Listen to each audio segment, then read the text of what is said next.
Hello, I'm Bishop Garland Hunt, and this is the Power of Hope Devotional. Welcome to my stage. I love talking to you. This is my little pulpit that I get to you. But I want to say to you, when the real pulpit, come to 6060 Spalding, and you get a chance to hear me and see me live. I get a chance to hug on you and just really appreciate all the love that you've been giving me. So please also comment if you enjoy the messages. Just comment. It does really encourage me. So let me talk to you today. Do you know the enemy wants to steal your place in God?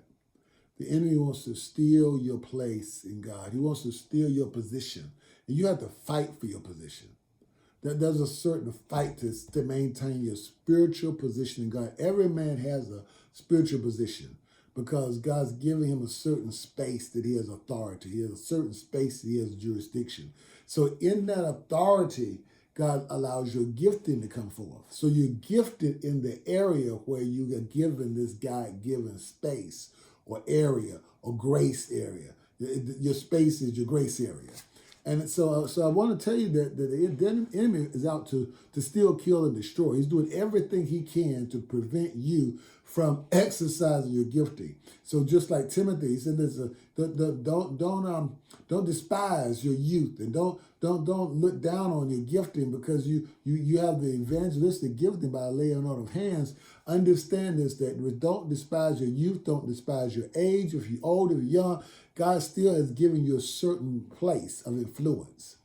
A certain place of influence. But the devil will come in and try to take it. And this is unfortunate because I'm talking about Jacob and Esau. Now, understand, Jacob was very smart and he understand the birthright. Esau was very natural. He was a hunter.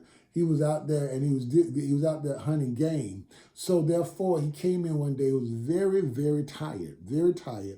And the scripture says that one day Jacob was cooking some stew. Now, Jacob is inside cooking. It looks like that's an easy thing to do, but Jacob wasn't into going out there hunting. But he was inside cooking and with his mama teaching him. And he said, but Esau arrived home from the wilderness exhausted and hungry.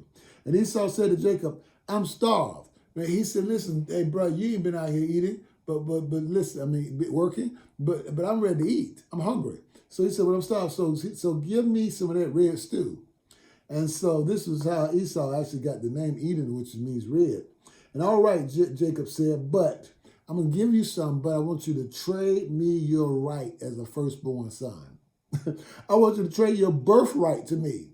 Now, why was Jacob thinking like that? Because he realized that if I can take your place, I would get the blessings of being in that birthright, because he was a twin. But remember, he grabbed hold to Esau's foot and rolled right out. So he was the second born. So he didn't get the benefit of being firstborn. So he said, listen, I'll give you some stew if you just let me have the benefit of being the firstborn. Therefore, I'll get the blessing.